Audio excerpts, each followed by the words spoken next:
Hello बच्चों।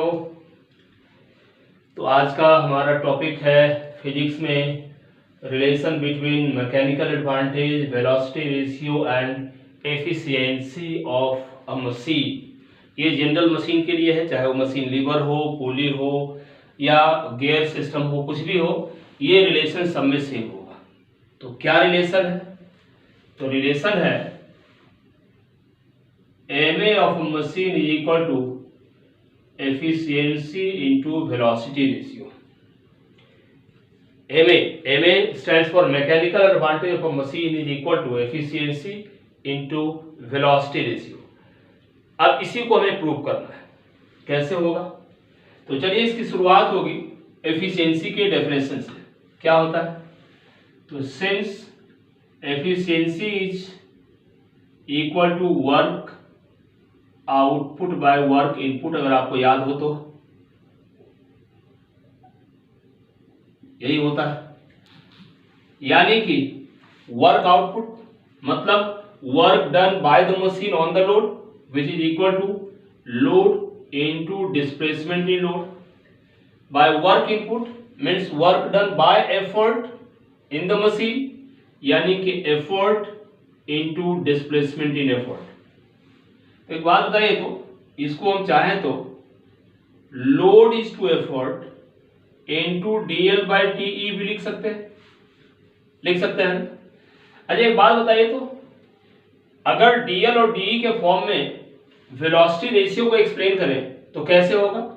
We R is equal to DE by DL, displacement in effort by displacement in load. लेकिन यहां क्या है? यह डीएल बाई डीई, यानी कि उसका रेसिप्रोकल है। तो आप ये लिख सकते हैं, and load is to effort क्या होता है? Mechanical advantage. तो आप इसको लिख सकते हैं, so efficiency is equal to M A into 1 by velocity ratio. क्यों? Since V R is equal to DE by DL.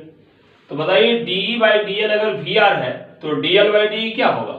1 by V R. So 1 by V are.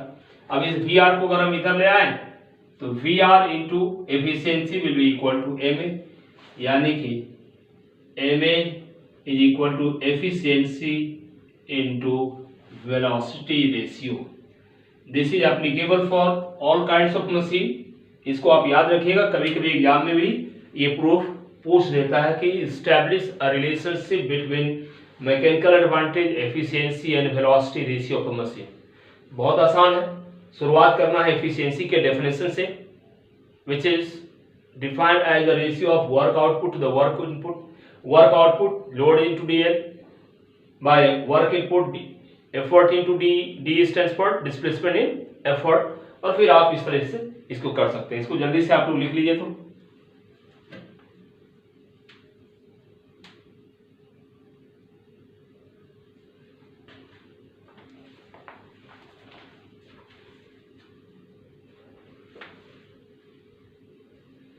चलिए अब अगर हम बात करें, ये रिलेशन तो आ गया। अब कल हम लोगों ने एफिशिएंसी के बारे में पढ़ा था और मैंने आपको बताया था कि there is no machine which is 100% efficient. Practically 100% efficiency possible ही नहीं है। तो इसका क्या मतलब हुआ? इसका मतलब ये हुआ कि कुछ ना कुछ एनर्जी वेस्ट जाएगा, कुछ ना कुछ आपका जो एनर्जी है वो बर्बाद जाएगा, चाहे वो फ्रिक्शन को ओवरकम करने में जाए, वो हीट में कन्वर्ट हो जाए, या किसी दूसरे फॉर्म ऑफ एनर्जी जो कि यूजफुल नहीं है उस कंडीशन में, उसमें कन्वर्ट हो जाए, लेकिन वो होगा। तो चलिए, बट एन आइडियल मशीन किसको कहते हैं? An ideal machine is one in which there is no loss of energy at all. आप अगर 100 जूल एनर्जी इन्वेस्ट कर रहे हैं तो आपको वर्क आउटपुट भी क्या होगा? 100 जूल होगा। लेकिन क्या इन प्रैक्टिकल कंडीशन ऐसा आइडियल मशीन पॉसिबल है क्या? बिल्कुल नहीं। आइडियल मशीन की हम सिर्फ परिकल्पना कर सकते हैं। We can just imagine about ideal machine. An ideal machine is one whose efficiency is 100%. Means what? Means there is no loss of energy in that particular machine. Then it becomes ideal machine. लेकिन practically actual case में ऐसा कोई machine exist करता ही नहीं है। तो चलिए इस रिलेशंस को अगर इसी रिलेशनशिप को अगर हम देखें तो याद रखिएगा, एक नया रिलेशन हम इस्टेब्लिश करने जा रहे हैं। क्या है ये, तो हमारे पास आ ही गया कि MA equals efficiency into velocity ratio for an ideal machine. For an ideal machine क्या होगा जी, एफिशिएंसी इज 100%। आप 100% को आप क्या बोल सकते हैं, आप अगर फ्रैक्शन में लिखना चाहें तो 1/1 भी लिख सकते हैं, यानी कि 1 लिख सकते हैं। 100% का मतलब क्या होता है, 5% का मतलब क्या होता है 5/100, 6% का मतलब क्या होगा 6/100। तो 100% का मतलब क्या होगा, 100% मीन्स व्हाट, 100/100, तो ये 1 ही हो। तो for an ideal machine efficiency is always equal to 100% means 1। तो इस केस में क्या होगा, तो therefore mechanical advantage equal to efficiency into VR, और एफिशिएंसी इस केस में क्या होगा 1 होगा। So MA equals 1 into VR means MA is equal to VR। लेकिन ये किसके लिए है, ये only for ideal machine. An ideal machine is the machine in which there is no loss of energy, जिसमें एनर्जी का कोई नुकसान नहीं होता है। तो in case of ideal machine MA is equal to VR। और याद रखिएगा हम रेफरेंस के रूप में आइडियल कंडीशन को ही लेते हैं, क्योंकि प्रैक्टिकल कंडीशन क्या हो सकता है, वो वैरी कर सकता है। प्रैक्टिकल कंडीशन को डेफिनेशन का आधार नहीं बनाया जा सकता है, you can not make it the basis of definition, क्योंकि practical condition may vary from person to person, from machine to machine, from time to time, from condition to condition, वो vary कर सकता है। लेकिन आइडियल कंडीशन वो तो हमेशा हर case के लिए क्या होगा, सेम ही होगा, जिसमें कोई लॉस ऑफ एनर्जी नहीं है। तो ये हो गया। अब for practical machine, for ideal machine MA is equal to VR। For practical machine अगर हम बात करें, चलिए उसकी भी चर्चा हम लोग कर लेते हैं। For a practical machine, practical machine यानी एक्चुअल मशीन, क्या होगा, efficiency is always less then 100%, always, क्योंकि कुछ न कुछ वेस्ट ऑफ एनर्जी तो होगा ही होगा। अब 100% से लेस का मतलब क्या हो गया, that is efficiency will be less than 1। ये 0.9 हो सकता है, 0.8 हो सकता है, 0.99 हो सकता है, लेकिन 1 नहीं हो सकता है। तो उस कंडीशन में जबकि हमारा एफिशिएंसी लेस देन 1 है, बताइए तो MA equals efficiency into VR। अब अगर ये जो वैल्यू है अगर लेस देन 1 होगा, when efficiency is less than 1, तो यहां पे तो कोई भी वैल्यू क्या होगा 1 से छोटा ही होगा। और किसी भी नंबर को अगर आप 1 से छोटा नंबर से मल्टीप्लाई करें तो उसका जो प्रोडक्ट होगा उस नंबर से छोटा होगा। फॉर एग्जांपल देखें तो चलिए हम लेते हैं 10। अगर हम 10 को 0.8 से मल्टीप्लाई करें विच इज लेस देन 1, तो आपका रिजल्ट क्या होगा 8 होगा। This 8 is the product which is less then this number 10. So when a number is multiplied by a number smaller than 1, the product is always smaller than that particular number. So when efficiency is less than 1, then in this case MA, so in this case MA will be less than its velocity ratio. चलिए एक example ले लेते हैं। Let us suppose a pulley whose velocity ratio is 8 and efficiency is 75%. तो 75% means what? 75 by 100 means 3 by 4. So efficiency is 3 by 4. Now what will be its mechanical advantage? So therefore mechanical advantage is equal to efficiency into VR.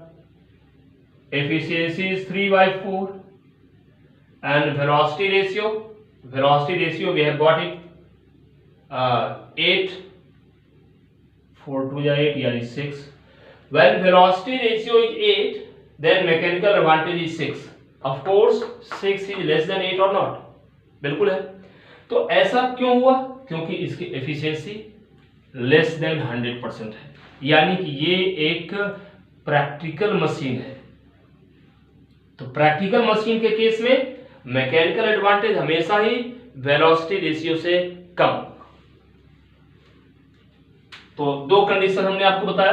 पहला condition for ideal machine MA is equal to VR and for practical machine MA is less than VR. इसको थोड़ा हम लोग conclude कर ले. देखिए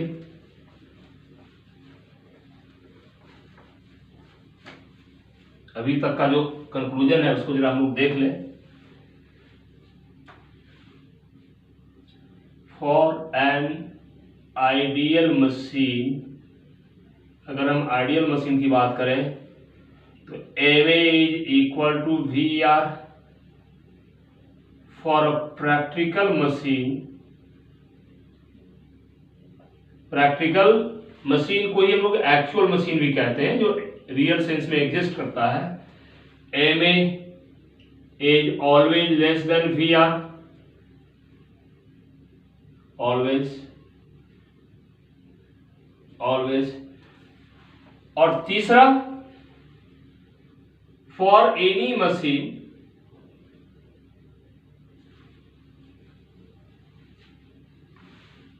पहला point, दूसरा पॉइंट और तीसरा point, there is no machine, यानी कि ये समझ लीजिए ना कि MA मोर देन VR ये पॉसिबल ही नहीं है, ये इम्पॉसिबल है. किसी भी कंडीशन में मैकेनिकल एडवांटेज वेलोसिटी रेशियो से ज्यादा नहीं हो सकता है, नॉट एट ऑल. तो इसको आप समझ लिए. चलिए अब हम लोग नेक्स्ट टॉपिक जो आता है हम लोग उसकी चर्चा कर लें. और ये टॉपिक क्या है? लीवर. थोड़ा आज हम लोग तेजी से आगे बढ़े. क्या होता है लीवर? चलिए देख लेते हैं. Lever is a simple machine. अच्छा, सिंपल मशीन किसको कहते हैं? देखिए आपने अपने लाइफ में बहुत सारे मशीन देखा होगा. In fact today's world is the world of machine. Car देखा, मोटरसाइकिल देखा, टेलीविजन देखा, रोबोट देखा, ये सब मशीन ही है. But a simple machine is one whose working is based on a particular principle, one principle. And a complex machine, जिसको हम लोग complicated machine कहते हैं, involves more than one principles of different types of machines. तो जो single principal पे work करता है उसको हम लोग सिंपल मशीन कहते हैं. जैसे लीवर हो गया, पुली हो गया, गियर हो गया, ये सब सिंपल मशीन है. चलिए तो हम बात करते हैं सबसे सिंपल वाला सिंपल मशीन की, जो है लीवर. लीवर डरना नहीं है, पेट में भी होता है, जो अक्सर लोगों का खराब हो जाता है. किनका? जो थोड़ा ड्रिंक वगैरह करते हैं. तो चलो, ड्रिंकिंग तो वैसे भी बहुत बुरी लत है, उसके बारे में तो हम लोग चर्चा भी नहीं करें तो ज्यादा अच्छा है.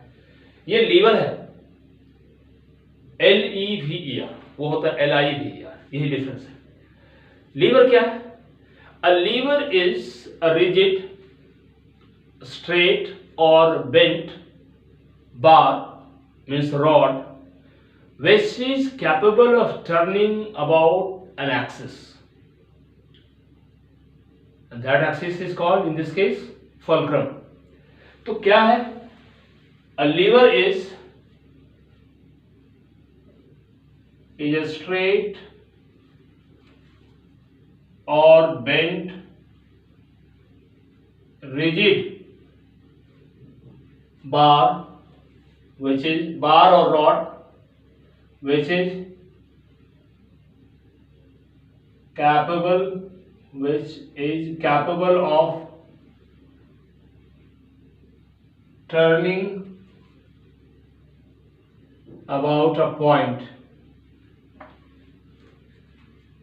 That point is called fulcrum. Fulcrum.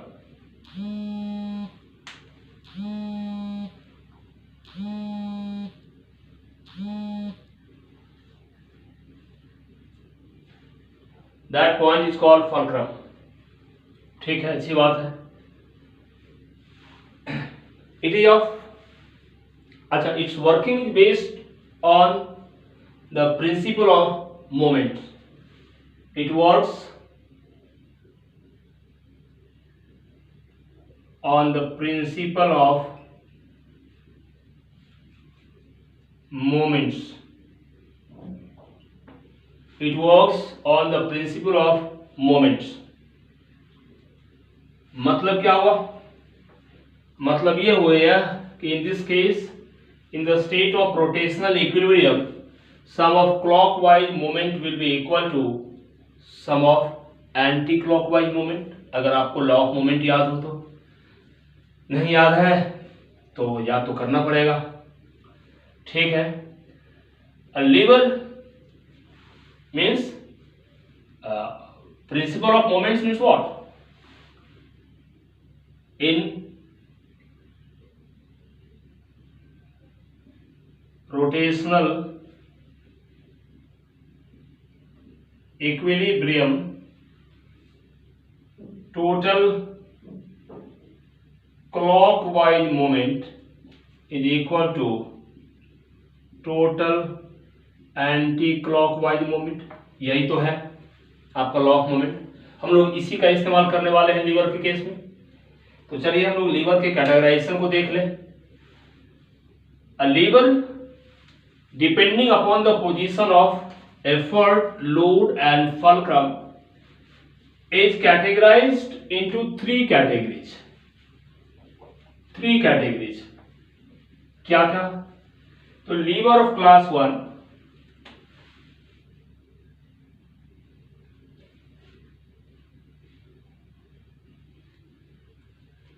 Liver of class 1 या लीवर ऑफ फर्स्ट ऑर्डर भी कह सकते हैं आप इसको. Class 1 lever, class 2 lever and class 3 lever. Lever of first order, lever of second order, lever of third order.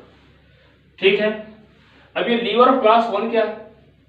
In case of lever of class 1, position को ध्यान से देखिएगा. यहां पे 3 टर्म है, एफर्ट, लोड एंड फल्क्रम. तो आपको सिर्फ ये देखना है कि इन तीनों का पोजीशन किस किस में कहां पे है. ध्यान दीजिए. In case of lever of class 1, the position of fulcrum is in between effort and load. ठीक है. अब जैसे कि आप देख लीजिए, अगर आप एक सीसॉ स्विंग की बात करें, झूला आपने जरूर झूला होगा. यहां पे देखिए,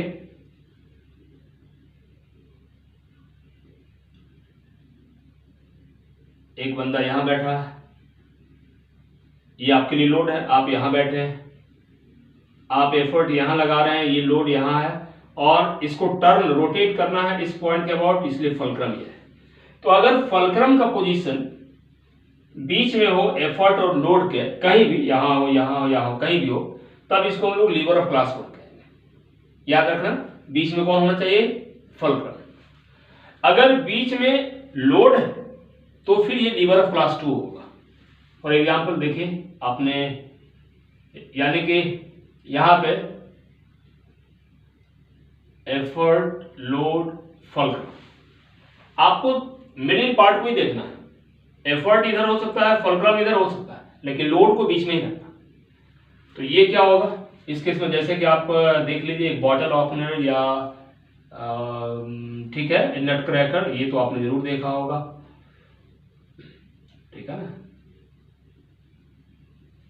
ये हैंडल है, यहाँ पे फलक्रम है, इसके अबाउट ये इसको आप हिला सकते हैं, उठा सकते हैं।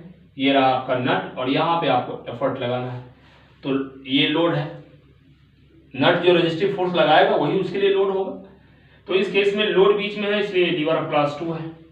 एंड लीवर ऑफ क्लास 3 जिसमें एफर्ट बीच में होता है, यानी कि इधर लोड हो सकता है, इधर फुलक्रम हो सकता है, बीच में एफर्ट हो सकता है, या इधर फुलक्रम हो इधर लोड हो, लेकिन एफर्ट को बीच में रखना है। जैसे कि क्या कहते हैं इसको, फायर टॉन्ग, सुगर टॉन्ग, चिमटा, मम्मी से पिटाई खाई होगी आपने इससे, मेरा तो अनुभव है इसका, उम्मीद करते हैं आपका भी अनुभव होगा। तो यहाँ भी जो है, जैसे यहाँ पे रोटी है, ये फुलक्रम है, इसके अबाउट इसको टर्न करना है और यहाँ पे एफर्ट लगा के इसको दबाया जाता है, ऐसे जलेबी वगैरह आपने छानते हुए देखा होगा। तो ये आपका लोड है, ये एफर्ट है और ये फुलक्रम है। इसको हम लोग कहेंगे लीवर ऑफ क्लास 3। तो याद रखिए, लीवर ऑफ क्लास 1 में फुलक्रम बीच में होगा, लीवर ऑफ क्लास 2 में लोड बीच में होगा और लीवर ऑफ क्लास 3 में एफर्ट बीच में होगा। आजू बाजू कौन है उससे मतलब नहीं है, आप सिर्फ मिडिल वाले पोजीशन को देखिए कि मिडिल वाले पोजीशन में क्या है।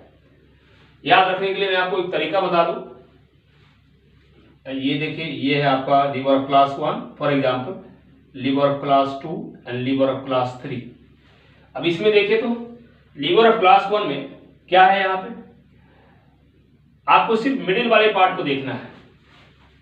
लीवर ऑफ क्लास 1 के मिडिल में क्या होता है, फुलक्रम होता है। लीवर ऑफ क्लास 2 के मिडिल में क्या होता है, लोड होता है। और लीवर ऑफ क्लास 3 के मिडिल में क्या होता है, एफर्ट होता है। याद रखिएगा, फैट लुकिंग एलिफेंट, ये तो याद रहेगा,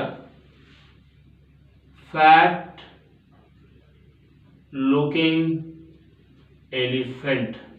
तो इससे आप याद रख सकते हैं, लेकिन मेरी समझ में ये नहीं आता है कि क्या एलिफेंट थिन होता है।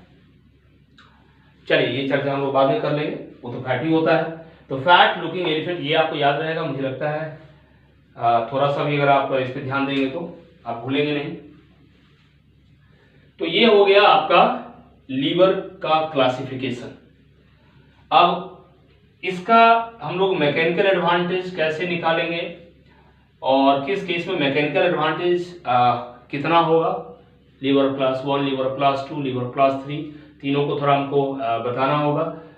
और फिर पर्पस ऑफ यूज अलग अलग केस का क्या होगा, ये सब हम लोग देखेंगे। लेकिन फिलहाल एक रिलेशन जो हम स्टैब्लिश करने जा रहे हैं वो देखिए, कौन सा रिलेशन है भाई। तो रिलेशन है कि इसका मैकेनिकल एडवांटेज हम कैसे निकालें। चलिए इसके लिए एक छोटा सा एग्जांपल लेते हैं। चलिए ऐसा करते हैं, ये एक लोड है, इस लोड को आप यहाँ पे फुलक्रम रख के और यहाँ पे एफर्ट इसको नीचे लगाएं तो ये ऊपर जाए। याद रखिएगा, लीवर में जो रॉड हम यूज करते हैं वो रिजिड होना चाहिए, यानी वो लचीला नहीं होना चाहिए, स्ट्रेट होना चाहिए, स्ट्रॉन्ग होना चाहिए। तो याद रखिएगा, यहाँ पे अगर हम इस पॉइंट को A मान लें, इस पॉइंट को B मान लें और इस पॉइंट को C मान लें, ठीक है। तो AB, the length of the point of effort from the fulcrum is called effort arm, effort arm, and BC, the length of load from fulcrum is called load arm.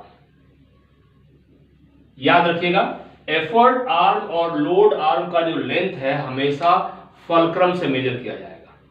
याद रखिएगा, distance of effort from the fulcrum is called effort arm and distance of load from the fulcrum is called the load arm.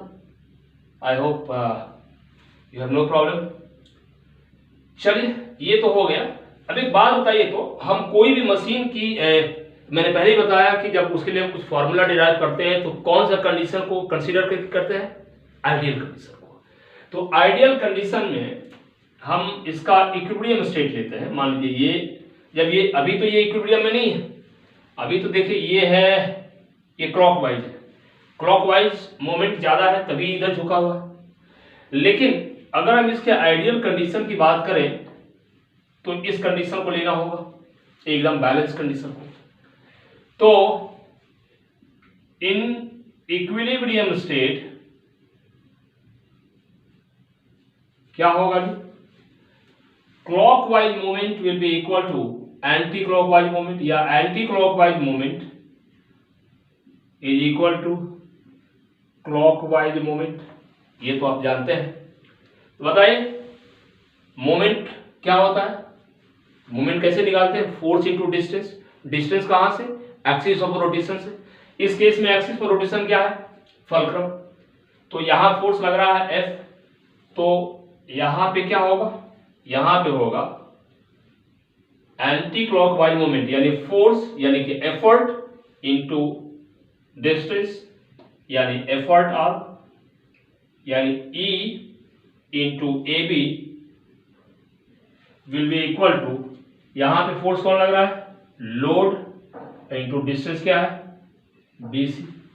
यानी कि आप ये कह सकते हैं कि AB is to BC equals load is to effort. ये BC इधर आके डिवाइड होगा, एफर्ट उधर जाकर डिवाइड होगा। अच्छा, लोड इज टू एफर्ट को ये लोग क्या कहते हैं, इसी को मैकेनिकल एनर्जी कहते हैं। यानी कि अच्छा AB क्या था, एफर्ट R, तो एफर्ट R और BC क्या था, load R। Load R, effort R is to load R is equal to mechanical advantage. So for a lever, mechanical advantage equals load is to effort तो खैर होगा ही, but it can even be expressed as a ratio of effort R is to load R. I hope it is clear. लिख लीजिए जल्दी इसको।